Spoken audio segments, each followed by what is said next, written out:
नमस्कार मुलांनो, आज आपण इयत्ता 6वी मधील सामान्य विज्ञान पाहणार आहोत विषय आणि आपला जो पाठ आहे तो 2 म्हणजे सजीव सृष्टी आपण पाहणार आहोत. परंतु तत्पूर्वी आपण मुलांना पाहणार की आपल्या मागच्या भागामध्ये आपण पाहिलं होतं की हवा, पाणी आणि जमीन याच्यामध्ये किती महत्त्वपूर्ण आपल्या जीवनामध्ये कार्य करत आहे.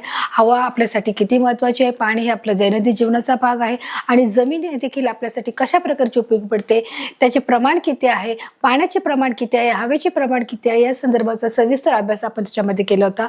परंतु आज आपण एका नवीन भागाकडे वळणार आहोत, एका नवीन पाठाकडे वळणार आहोत आणि आपल्या पाठाचं नाव आहे मुलांनो सजीव सृष्टी. आपण पाहणार आहोत सजीव सृष्टीमध्ये मुलांना पाहणार की आपली जी सजीव सृष्टी आहे म्हणजे जो आपला जैविक घटक आहे, सजीव सृष्टीमध्ये जे सर्व सजीव असणारे म्हणजे सजीव म्हणजे याचा अर्थ मुलांनो मी तुम्हाला इयत्ता 5वीच्या भागात देखील सांगितलं होतं की जे सर्व सजीव सृष्टी आहे की ज्याच्यामध्ये श्वास आहे, जे व्यक्ती हालचाल करू शकतात, जे व्यक्ती तिकडून एका ठिकाणाहून दुसऱ्या ठिकाणी जाऊ शकतात, जे बोलू शकतात, पाहू शकतात, ऐकू शकतात, या सर्वांना सजीव बोलले जाते. आणि म्हणून अशाच प्रकारे जी सजीव सृष्टी आहे मग ती सर्व प्रकारची सजीव आहे. पाणी आहे, पशु आहेत, पक्षी आहेत, वनस्पती आहेत, जी सर्व सूक्ष्म जीव देखील आहेत. त्याच्या संदर्भातला आपण अभ्यास पाहणार आहोत. आपण पाहणार आहोत प्रस्तावनेच्या माध्यमातून मुलांनो की कशा प्रकारे त्यांनी सांगितले प्रस्तावनेमध्ये आपण कोणकोणत्या घटकाचा अभ्यास करणार आहोत ते देखील पाहणार आहोत. आपण पाहणार की सजीव सृष्टीमध्ये या पाठात आपण सजीव व त्यांची लक्षणे शिकणार आहोत की सजीव आहेत की हर एक प्रकारचे जे सजीव आहेत त्यांची कोणकोणत्या प्रकारची लक्षणं आहेत ते देखील पाहणार आहोत. म्हणजे उदाहरणार्थ त्याची वाढ होणे आहे, श्वसन आहे, उत्सर्जन आहे, प्रजनन आहे, चेतना क्षमता आहे, हालचाल आहे, ठराविक आयुर्मान आहे आणि त्याचप्रमाणे जी पेशीमय रचना म्हणजे जे हर एक सजीव आहेत त्यांची पेशीमय रचना ही कशा प्रकारची असणार आहे ते देखील त्याचा अभ्यास करणार आहोत. त्याचप्रमाणे ही सजीवाची प्रमुख लक्षणे तसेच उपयुक्त म्हणजे ते आपल्याला उपयुक्त पडणार आहे, जे आपल्याला अपाय करणार आहेत असे प्राणी व हिस्त्र सजीव की जे हिस्त्र आहेत म्हणजे आपल्याकडे देखील मुलांना बघा की आपण बोलतो ना हिस्त्र प्राणी आणि पाळीव प्राणी म्हणजे डोमेस्टिक ॲनिमल आणि वाईल्ड ॲनिमल की जे काही प्राणी आपल्यासाठी उपयुक्त असतात, काही प्राणी आपल्यासाठी हानिकारक असतात. त्या प्राण्यांचा देखील मुलांना आपण अभ्यास करणार आहोत. मुलांना आपण पाहिलं आहे की प्रस्तावनेमध्ये आपण जे हर एक जे घटक आहेत त्याचा आपण सविस्तररित्या अभ्यास करणार आहोत. उदाहरणार्थ वाढ होणे आहे की हर एक सजीवाची कशा प्रकारे वाढ होत आहे, त्या हर एक प्रकारचं सजीवाचं श्वसन कशा प्रकारे होत आहे, त्याचं उत्सर्जन कशा प्रकारे होत आहे, उत्सर्जन म्हणजे काय ते पाहणार आहोत. त्याचप्रमाणे प्रजनन कसं होत आहे, चेतना क्षमता कशी आहे, त्यांची हालचाल कशी होत आहे, त्याचप्रमाणे ठराविक आयुर्मान ते देखील कशा प्रकारे होत आहे, हे सर्व घटकांचा अभ्यास आपण सविस्तररित्या पाहणार आहोत. चला तर आपण मुलांना स्पष्टीकरणाकडे वळूया आणि चित्रीकरणाच्या माध्यमातून अधिक समजून घेण्याचा प्रयत्न करूया. बघा मुलांना तुम्हाला इथे चित्र दिसत आहे, 4 प्रकारचे चित्र आहेत. बघा इथे जे तुम्हाला जे पहिलं चित्र दिसत आहे या पहिल्या चित्रामध्ये बघा हे काय सर्व पाळीव प्राणी आहेत. बघा हे एक कोण आहे, प्राणी आहेत. आणि दुसऱ्या चित्रामध्ये देखील दिसत आहे हे देखील काय आहे, आपण पाळणारे आहोत म्हणजे गाय, शामृग आहे, खाली कुत्रा आहे, कोंबडी आहे. या सर्व प्राण्यांना आपण काय करत आहोत, पाळत आहोत. म्हणजे हे काय आहे, पाळीव प्राणी आहेत. आपल्याला ह्या प्राण्यापासून कोणत्याही प्रकारचा धोका निर्माण होत नाही. आपण त्यांना सांभाळून किंवा आपण त्यांच्या जवळ असल्यामुळे किंवा त्यांचंही संरक्षण होत आहे आणि आपल्यालाही त्या प्राण्यांचा उपयोग होत आहे. अशा प्रकारे तुम्ही या 2 चित्रामध्ये पाहू शकता. त्याचप्रमाणे जे 2 चित्र आहे झाडांचं चित्र आहे. बघा आपल्या सभोवताली अनेक प्रकारचे प्राणी व वनस्पती आपण पाहत आहोत की आपण ज्या परिसरात राहत असतो, आपल्या परिसरात राहत असलेल्या परिसरामध्ये अनेक प्रकारचे जे प्राणी आहे, पशु आहे, पक्षी आहे, काही वनस्पती देखील आहेत की अशा कितीतरी वनस्पती आहेत त्या आपल्याला माहिती नाही आहेत मुलांना, त्याची नावं देखील आपण ऐकलेली नाही. की अशी जे रान झाडे आहेत, रान मेवा आहे, जी जंगलातली जी वनस्पती आहे त्याचा भाजी म्हणून देखील वापर केला जातो आणि तेही फार दुर्मिळरित्या ते उपलब्ध असते आणि जे आदिवासी भागामधील लोक राहतात त्यांना ह्या सर्व गोष्टीची माहिती असते. तर अशा प्रकारे मुलांना जे आपल्या स्वभावाती अनेक प्रकारचे म्हणजे हे सर्व जे तुम्ही चित्रामध्ये बघत आहात ही सर्व तुम्ही चित्रामध्ये बघितलेली प्राणी तुम्ही स्वतः पाहिलेली असतीलच, मला पूर्ण खात्री. आणि अशा प्रकारचे जे सर्व वनस्पती आहे ती देखील आपण पाहतच असतो. आपण जेव्हा घराच्या बाहेर जातो, जेव्हा आपण एखाद्या पिकनिकला, सहलीला, ट्रिपला किंवा गावाच्या ठिकाणी देखील जात असतो त्यावेळेस देखील आपल्याला काय बघायला मिळतं म्हणून की वेगवेगळ्या प्रकारची झाडे मिळतात, वेगवेगळ्या प्रकारची वनस्पती आपल्याला पाहायला आढळते आणि त्याचा देखील आपण आस्वाद घेत असतो आणि त्या वनस्पती देखील आपल्याला उपयोगी पडत असते. तर अशा प्रकारचे बघा हे तुम्हाला झाड दिसत आहे. झाडाचा जरी रंग हिरवा असला तरी हर एक प्रकारचे जे बी आहे त्या बियापासून वेगवेगळ्या वनस्पती, वेगवेगळ्या प्रकारची बियाणं असल्यामुळे वेगवेगळ्या प्रकारच्या वनस्पती आपल्याला मिळत असतात आणि त्याचा देखील आपण उपयोग करत असतो.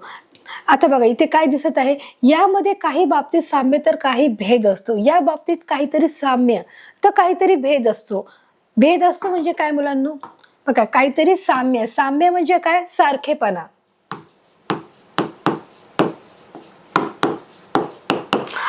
आणि काही भेद असतो. भेद म्हणजे वेगळ्या प्रकारचं मत असू शकतं. म्हणजे सारखेपणा जेव्हा नसतो तेव्हा त्याच्यामध्ये वेगळेपणा असतो. म्हणून भेदचा अर्थ काय आहे, वेगळेपणा. यामध्ये काही बाबतीत म्हणजे काही जनावरे असतात किंवा काही प्राणी असतात, पक्षी असतात, हे काहीतरी म्हणजे त्यांच्यामध्ये काहीतरी साम्य असतं. तर काही प्राण्यांमध्ये, काही पक्ष्यांमध्ये कोणत्याही प्रकारचं साम्य नसतं, त्यांच्यामध्ये भेद असतो, त्यांच्यामध्ये वेगळेपणा असतो, असं दाखवलंय. बघा इथे जे आहे ते जिराफाचं चित्र आहे. म्हणजे हे काय आहे, प्राण्यांचं चित्र आहे, फुलांचं चित्र आहे आणि वनस्पतीचं चित्र आहे. तर या तिन्ही प्रकारामध्ये बघा भिन्नता आहे, की हर एक प्राण्यांमध्ये साम्यता असेलच असं नाही, हर एक फुलांमध्ये साम्यता असेल असं नाही, आणि हर एक वनस्पतीमध्ये देखील साम्य असेल असं नाही. तर त्याच्यामध्ये काय असू शकतो, वेगळेपणा असू शकतो, त्याच्यामध्ये निराळापणा देखील नक्कीच असू शकतो आणि आपण ते सहजपणे आपण ओळखू शकतो. दिसायला जरी सारखं असलं तरी त्याच्यामध्ये फरक आहे. तरीही सर्व सजीव आपण काही वैशिष्ट्याच्या आधारे ओळखतो. आता बघा इथे जो प्रश्न आहे, तरी सर्व सजीव कोणते, हर एक प्रकारचे जे सजीव आपण आता मगाशी चित्रामध्ये मुलांना पाहिले होते, ते सर्व सजीव आहे. जरी त्याच्यामध्ये एक प्रकारचे जे साम्य नसलं तरी आपण त्यांना ओळखू शकतो काही वैशिष्ट्यांच्या आधारे. कोणाची वैशिष्ट्ये, सजीवांची वैशिष्ट्याच्या आधारे आपण काय करतो, ओळखतो. कशा प्रकारे ओळखतो, आता जसं आपण बोलू शकतो की जसं कुत्रा आहे, मांजर आहे, त्यांच्या आवाजावरून आपण ओळखू शकतो. आपण ते प्रत्यक्ष पाहिलं जरी नाही तरी आवाज जरी आला तरी आपण ओळखू शकतो की इथे काय आहे, मांजर आहे, इथे काय आहे, कोकिळ आहे. आपण त्यांच्या आवाजावरून, ज्यांच्या अंगी असलेले जे गुणवैशिष्ट्यावरून आपण त्यांना ओळखू शकतो. म्हणून इथे त्यांनी सांगितले की सजीव आपण काही वैशिष्ट्याच्या आधारे त्यांना ओळखू शकतो, की त्यांचे जे वैशिष्ट्य आहे दिसण्यामध्ये जरी सारखेपणा असला, ते जरी बघा घोडा आणि जो झेब्रा आहे ते दोघंही एकाच उंचीचे आहे, आकाराचे आहेत, परंतु जो घोडा आहे आणि जो झेब्रा आहे त्याच्या अंगावर सफेद पट्ट्याचे आणि काळ्या पट्ट्याचे काय आहेत, लाईन्स आहेत. त्याच्यामुळे आपण त्याच्यामधला फरक हा ओळखू शकतो. त्याचप्रमाणे काही गायी आहेत, काही गावरान गायी आहेत, त्याच्यामध्ये देखील ते दिसायला जरी साम्य असलं तरी त्याच्यामध्ये काय आहे, फरक आहे. त्याचप्रमाणे जी आपण पाळीव मांजर आहे आणि एक रानटी मांजर आहे, ती दिसायला जरी सारखी असली तरी त्याच्यामध्ये देखील काय आहे, फरक आहे. ती रानटी मांजर असते. काही बघा कुत्रे असतात ते आपण जे पाळतो ते वेगळे आहेत, परंतु जे जंगली असतात त्यांच्यामध्ये देखील फरक आहे. ते दिसायला जरी सारखे असले तरी त्यांच्यामध्ये देखील बरीच विषमता आपल्याला आढळून येते. आणि म्हणून ते सांगितलं की आपण त्यांच्या वैशिष्ट्यावरून ओळखतो, कारण त्यांच्यातले जे गुणवैशिष्ट्य आहेत ते वेगळ्या प्रकारचे आपल्याला सहज समजून येतात. ही वैशिष्ट्य म्हणजे सजीवांची लक्षणे, आणि त्यांच्यामध्ये असलेली जी वैशिष्ट्य आहेत ती सजीवांची लक्षणे आहेत. सजीवांची लक्षणे काय आहेत, की सजीव काय करू शकतो, हालचाल करू शकतो, सजीव पाहू शकतो, सजीव बोलू शकतो, सजीव एका ठिकाणी दुसऱ्या ठिकाणी जाऊ शकतो.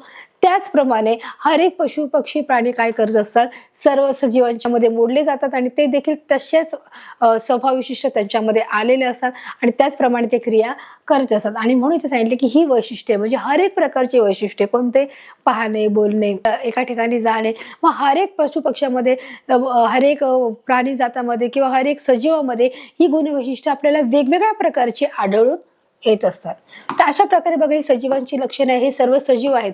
बघा हे कोण आहेत, एक मुलगा आहे, मुलगी आहे, आणि त्याचप्रमाणे जे फुलपाखरू आहे हे काम करत आहे. हा जो तुम्हाला परिसर दिसत आहे ही सजीवांची लक्षणे आहेत. जे बोलणे, चालणे, हसणे, पण हे सर्व वैशिष्ट्य आहे कसली, सजीवांची वैशिष्ट्य ही आपण पाहू शकतो. आता इथे बघा तुम्हाला मुद्दा दिलाय सजीवातील वाढ. कोणत्या सजीवातली वाढ, प्राणी, वनस्पती, सूक्ष्मजीव, मग प्राण्यामध्ये सगळे आले, पशु पक्षी आणि प्राणी, मनुष्य प्राणी ह्या देखील सर्व आले. मग त्यांची कशा प्रकारची वाढ होत आहे हे देखील आपल्याला समजून घेणं गरजेचं आहे, की हर एक प्रकारची जे पशु पक्षी प्राणी आहेत त्यांची वाढ ही वेगवेगळ्या प्रकारे होत असते. प्रत्येकाची वाढ ही सारखी होत नाही. तर प्रत्येक गोष्टीला होणारा जो कालावधी असतो तो देखील वेगळा असतो. जसं आता मनुष्य आहे तर मनुष्याचा जो उंचीचा जो वाढण्याचा जो कालावधी आहे त्याच्यामध्ये वेगळेपणा आहे. तसेच प्राण्यांमध्ये वाढण्याचा जो कालावधी आहे, सजीवातील जो वाढ आहे तो वेगळेपणा आहे. पक्षातील जो वाढण्याचा काळ आहे तो वेगळेपणा आहे. आणि आपण त्याच्या संदर्भात अधिक माहिती जाणून घेणार आहोत. बघा इथे तुम्हाला काही चित्र दिसत आहे की एक लहान बाळापासून ते मोठ्या माणसापर्यंत हे चित्र इथे तुम्हाला दाखवण्यात आलेलं आहे की एकदम अगदी रांगणारं जे मूल आहे की जे म्हणजे 1 वर्षाच्या आतलं जे मूल आहे त्याच्यापासून ते प्रौढावस्थेपर्यंत म्हणजे माणसाच्या ज्या अवस्था असतात जे त्या अवस्थेमधून माणूस प्रत्येक वेळेस जात असतो. म्हणजे त्याला त्या माणसाच्या अवस्था किती असं बरं की ते बाल्यावस्था आहे, किशोरावस्था आहे, पौगंडावस्था आहे, त्याचप्रमाणे प्रौढावस्था आहे आणि शेवटी वृद्धावस्था आहे. तर अशा प्रकारच्या हर एक प्रकारच्या अवस्थेमधून मनुष्य हा जात असतो मुलांनो. आणि म्हणून इथे दिले बघा, बाळाची वाढ होऊन त्याची प्रौढ स्त्री किंवा पुरुषात रूपांतर होते. बाळाची वाढ होत जाऊ, जसं जसं लहान बाळ असतं त्याची वाढ होत होत जाऊन तो स्त्री किंवा पुरुष याच्यामध्ये तो प्रौढ स्त्री किंवा पुरुषात त्याचे रूपांतर होते. हर एक लहान जो मूल जो जन्माला आलेला असतो त्याचे वजन आणि उंची हे वाढत राहतं आणि त्याप्रमाणे तो जसं जसं प्रौढावस्थेमध्ये जातो, जसं जसं तो किशोर होईन होतो, प्रौढावस्थेमध्ये होतो आणि तसं तसं तो काय होतो एका परिपूर्ण पुरुषामध्ये किंवा स्त्रीमध्ये त्याचं रूपांतर हे होत असतं. या चित्राच्या माध्यमातून तुम्ही अजून अधिक समजू शकता की कशा प्रकारे त्याची अवस्था ही बदलली गेलेली आहे. जी पहिली अवस्था आहे ती बाल अवस्था आहे, नंतर ती किशोर अवस्था आहे, मग ती प्रौढ अवस्था आहे, मग वयस्कर अवस्था आहे आणि नंतर ही वृद्धावस्था आहे. तर अशा प्रकारच्या सर्व प्रकारच्या ज्या अवस्था आहेत त्या अवस्थेमधून बस हर एक लहान जे मुलं आहेत ते जात असतं आणि अशा प्रकारे या चित्रातून तुम्हाला सहज दिसत असेल. बाळाच्या वाढीच्या काळात उंची जेव्हा मुलांचं वय वाढत असतं, वाढ होत असते, त्या वाढीच्या काळामध्ये मुलांचे बघा काय वाढत आहे, तिथे त्यांची उंची वाढत आहे, म्हणजे त्यांची हाईट वाढत आहे. जसं जसं बाळ मोठं होतं तशी त्यांची ही हाईट वाढण्याचं काम सुरू होत असतं. बघा इथे तुम्ही चित्राच्या माध्यमातून पाहू शकता कशा प्रकारे इथे त्यांची हाईट वाढलेली आपण पाहू शकतो. जेव्हा लहान मूल वाढत असतं तेव्हा त्यांची उंची वाढत असते म्हणजे हाईट वाढत असते, वजन वाढत असतं म्हणजे त्यांचं वेट वाढत असतं. उंची आणि वजन हे दोन्ही वाढण्याचं काम एक साथ नसतं. तर अजून त्याच्याबरोबर जो तिसरा आहे ती ताकद देखील वाढलेली असते. म्हणजे जेव्हा बाळाचं जन्माल्यानंतर जेव्हा तो बाळ मोठा होत राहतो त्याबरोबर त्याचं वजन, उंची आणि ताकद या तिन्ही गोष्टी एकत्रित वाढीला सुरुवात होत असते. या चित्राच्या मध्ये पाहू शकता बघा, वेट, ताकद म्हणजेच काय आहे स्ट्रेंथ, यामध्ये वाढ होत असते. या 3 गोष्टींमध्ये त्यांची वाढ होत असते. वजन, उंची आणि ताकद म्हणजे स्ट्रेंथ आहे. या तिन्ही गोष्टींमध्ये बाळाची आपोआप वाढ होत असते आणि बाळ वजनाने वाढत राहतं, उंचीने वाढत राहतं आणि त्याच्यामध्ये स्ट्रेंथ निर्माण होते, तो शक्ती देखील निर्माण होते, जेणेकरून तो उभा राहण्यास हळूहळू शिकतो आपल्या स्नायूच्या जोरावर आणि तो ताकदीने चालायला जेव्हा प्रयत्न करतो म्हणून ती स्ट्रेंथ आहे, ताकद आहे. तर बाळ जसं जसं मोठं होतं तसं तो वजनामध्ये देखील त्याच्या फरक पडलेला असतो, त्याच्या उंचीमध्ये देखील फरक पडलेला असतो. अशा प्रकारे बाळाची हळूहळूरित्या ही वाढीमध्ये फरक होतो, उंचीत फरक होतो. बघा आता इथे पुढचं बघा, आता हे दुसरं प्रकारचं चित्र आहे. जेव्हा बाळ लहान असतं तेव्हा ते रांगायला लागतं, हळूहळू ते धरून धरून चालायला लागतं आणि नंतर जेव्हा तो उभा राहतो तेव्हा त्याच्या वाढीमध्ये कशा प्रकारचा फरक होतो. बघा मानवाच्या वाढीस सर्वसाधारणपणे 18 ते 21 वर्ष लागतात. मानवाच्या वाढीस जेव्हा माणूस वाढायला लागतो, सुरुवातीपासून आपण माणूस बोलतो का, तर नाही. जेव्हा मूल लहान असतं आपण तेव्हा त्याला बाळ बोलतो. मग आपण तो लहान असतो, जेव्हा तो जोपर्यंत तो शाळेत जात नाही तेव्हा आपण त्याला बाळ बोलतो. मग जेव्हा तो शाळेत जायला लागतो तेव्हा त्याच्या वाढीची म्हणजे हळूहळू ती वाढीची सुरुवात झालेली असते, उंचीनुसार, वजनानुसार आणि त्याच्या ताकदीनुसार. त्याच्यामुळे त्याला वजन, उंची आणि तेव्हा ताकद आलेली असते तेव्हा त्याची वाढ ही होत राहते. पण त्यांची ही वाढ किती वर्षापर्यंत होत राहते, तर त्यांची ही वाढ, मुलांची वाढ ही 18 वर्षापर्यंत आणि मुलांची 21व्या वर्षापर्यंत ही त्यांची वजन वाढू शकतं, त्यांची त्यांची उंची ही वाढू शकते आणि त्यांचं उंची वाढण्याची जी मर्यादा आहे ती 21 वर्षापर्यंत इथे दिली गेलेली आहे की 21 वर्षापर्यंत त्यांची काय वाढू शकते, उंची वाढू शकते. वजन आणि जी स्ट्रेंथ आहे ती देखील त्याच्यात वाढत असते, परंतु उंची एका कमाल मर्यादेपर्यंतच तिची वाढू शकते, नंतर ती थांबते. त्याच्यानंतर त्याची 21 वर्षानंतर मुलांची वाढ होत नाही. मग फक्त कशाची वाढ होते, त्याच्यामध्ये फक्त वजनाची वाढ होऊ शकते, त्याच्यामध्ये ताकदीची वाढ होऊ शकते म्हणजे स्ट्रेंथ आणि वेटची वाढ होऊ शकते. उंचीची वाढ 21 वर्षाच्या मर्यादा पलीकडे होऊ शकत नाही. मग 21 वर्षापर्यंत त्याची उंची असेल तिथपर्यंत त्याची वाढ होण्यास मदत होत असते. 21 वर्षानंतर फक्त उंची आणि ताकद त्यांच्यामध्ये 21 वर्षानंतर त्याचे वजन आणि त्यांची शक्ती वाढण्याचं काम होतं. आता बघा इथे आपण पाहिलं की सजीव जे आपले मनुष्य प्राणी आहेत त्याच्याबद्दल आपण माहिती घेतली की सजीवांची वाढ कशी होते, ती किती वर्षापर्यंत होते, सजीव कसा वाढायला लागतो, मग सजीवांच्या अवस्था कोणत्या कोणत्या आहेत ते आपण पाहिलं.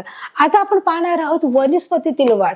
वनस्पती वाढ म्हणजे की आपल्यातील जे झाडे झुडपे आहेत, जे आपल्याला झाडे दिसतात, जी आपण रस्त्यावरून जाताना दिसतात, जे आपण डोंगराळ भागातून दिसतात किंवा आपण स्वतःची कलमं लावलेली आहेत ते देखील, तर त्यांच्या वनस्पतीमधली जी वाढ आहे ती कशा प्रकारे होते ते देखील आपण पाहणार आहोत. बघा इथे लिहिलं आहे वनस्पतीतील वाढ.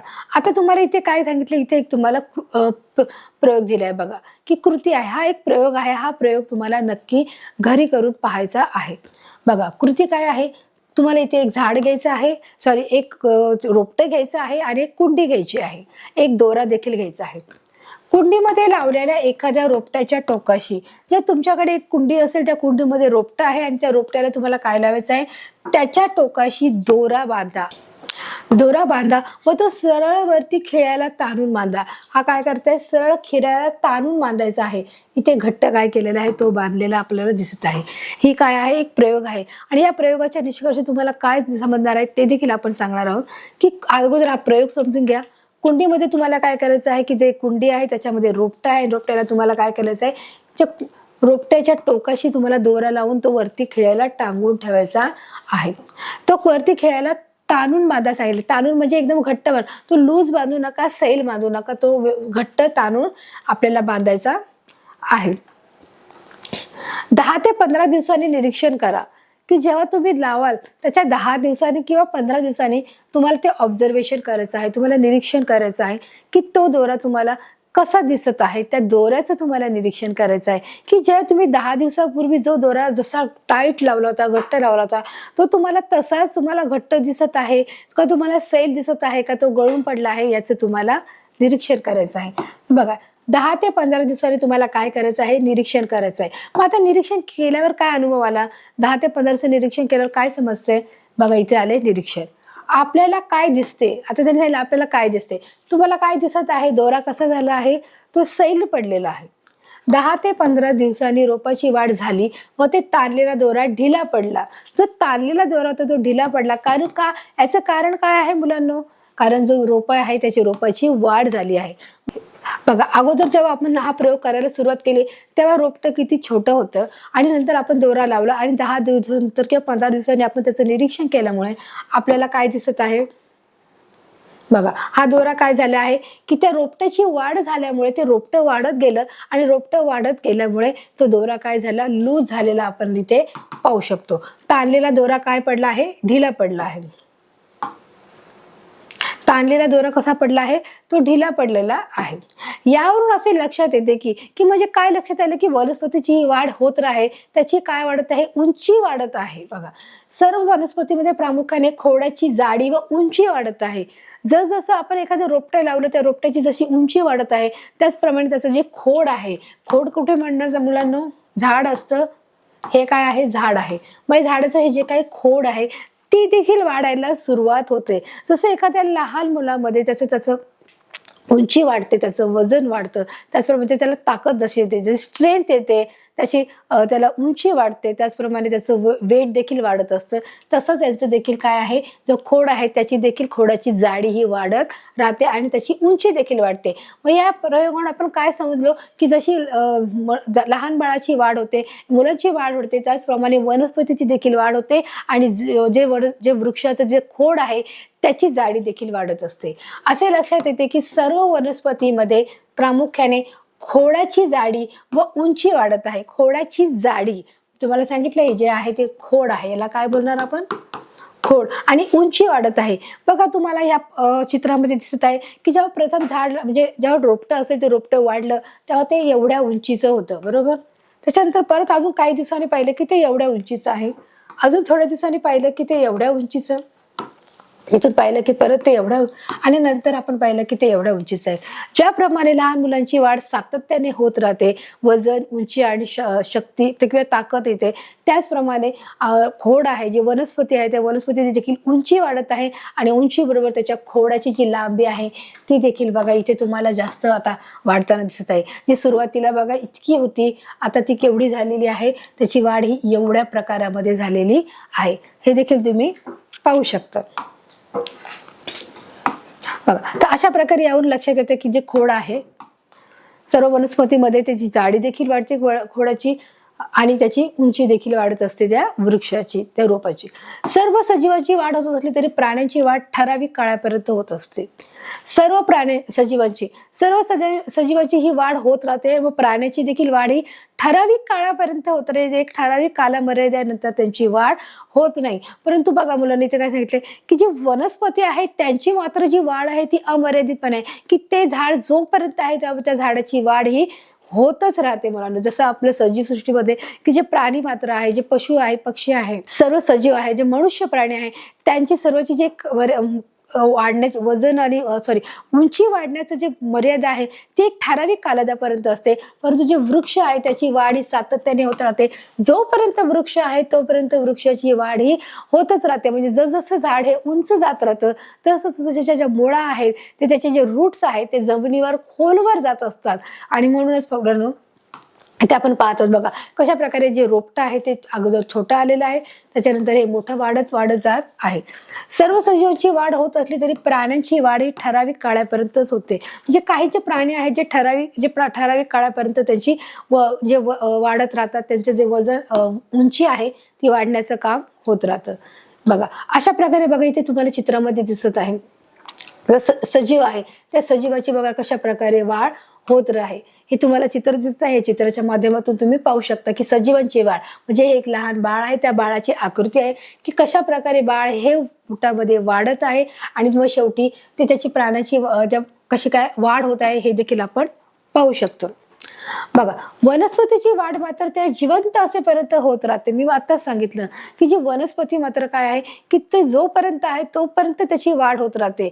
बघा हे तुम्हाला आधी झाड छोटं दिसतंय, त्याच्यानंतर वाढले आणि ते जो वाढत राहणार आहे जोपर्यंत आपण त्याला कट करत नाही किंवा ते समोर उपडून नष्ट करत नाही, काढत नाही, तोपर्यंत ते झाड काय होत राहतं, वाढतच राहतं. आणि म्हणून इथे त्यांनी दिले वनस्पतीची वाढ मात्र त्या जिवंत असेपर्यंत, की जोपर्यंत ते झाड तिथे उभं आहे तोपर्यंत त्याच्या झाडाची पानं फुलं हे काय करत असतात, ही वाढतच असतात. बघा अशा प्रकारे आपण पाहू शकतो की वनस्पतीची वाढ मात्र ते जिवंत आहे, जोपर्यंत झाड आहे तोपर्यंत ते झाड काय वाढत राहणार आहे. आता बघा इथे दिले सजीवांची वाढ म्हणजे शरीराच्या सर्व भागाची वाढ होत. बघा इथे काय दिलेलं आहे की इथे किशोरावस्था आहे, पौगंडावस्था आहे, किशोरावस्था आहे आणि इथे प्रौढावस्था आहे आणि इथे प्रौढावस्थेपर्यंत आपल्याला दिसत आहे. सजीवाची वाढ ही म्हणजे शरीराच्या सर्व भागाची वाढ होत आहे. जसं शरीराची वाढ होत राहते त्याच्या शरीराची देखील सर्व प्रकारे त्याची वाढ होत आहे. म्हणजे असं होत नाही की फक्त एकच भागाचा वाढ होते की हात वाढतोय तर पाय वाढत नाही, असं होतं का कधी एक डोळा वाढतो एक नाही. तर जसं लहान मुले वाढत जातं त्याच्या लहान मुलं वाढत जातं त्याच्या सर्व शरीराच्या सर्व अवयवाची ही वाढ होत राहते. आणि म्हणून ते सांगितले की शरीराच्या सर्व भागाची वाढ होत असते. ते असं होत नाही की एकाच भागाची भाग वाढत राहते.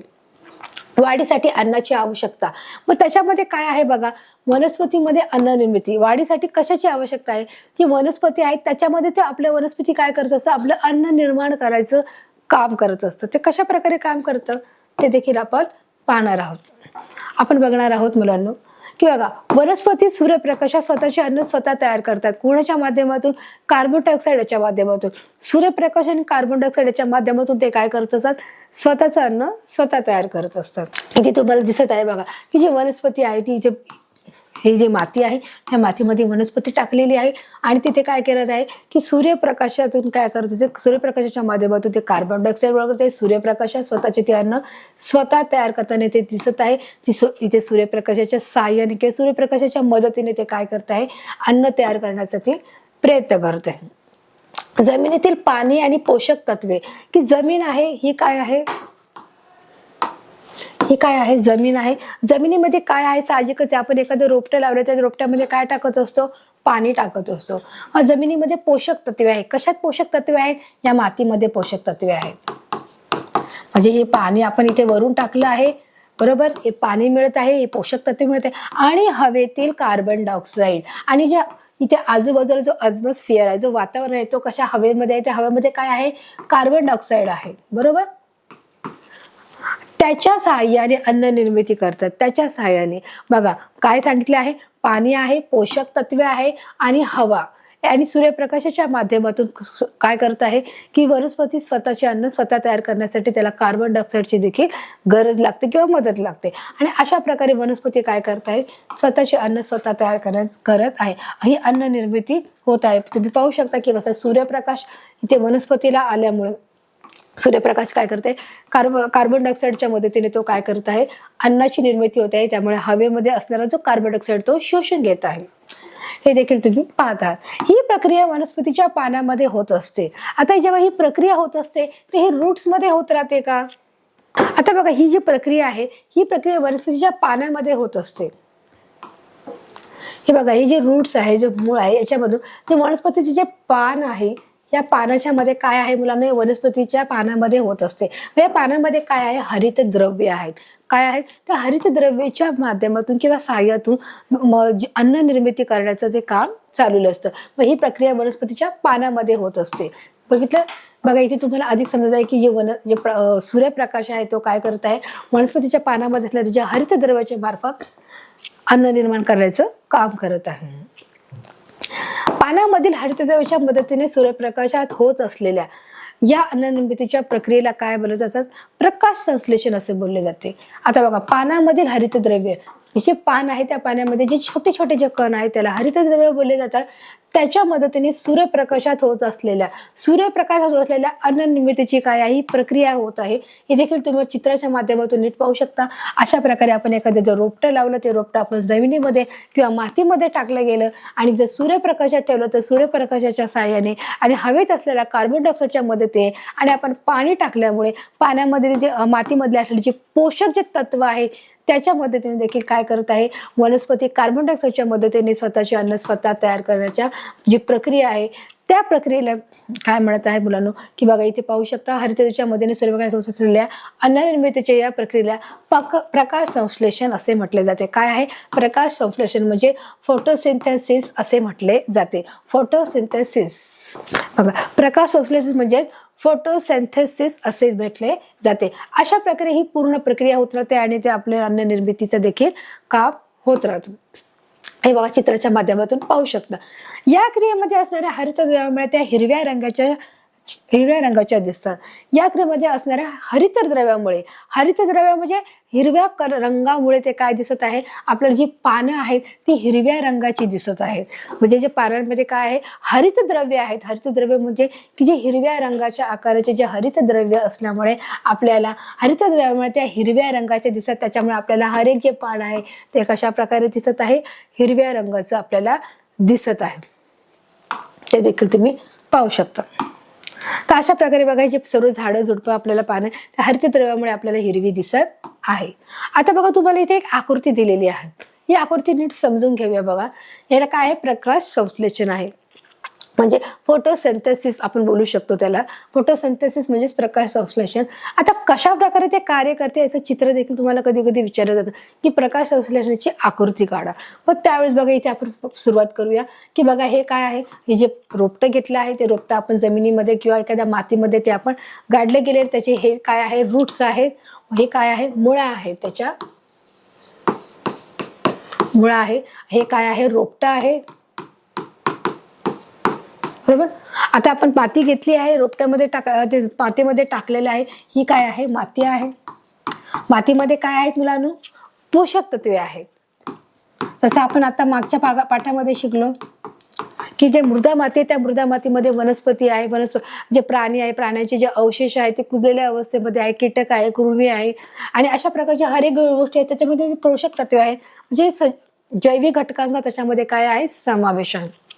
आणि अशा प्रकारे तुम्ही इथे पाहू शकता की कशा प्रकारे बघा हे जे रोपटं आहे माती आहे आणि जी मुळं आलेली आहेत. मग हवेमध्ये काय आहे ऑक्सिजन आहे.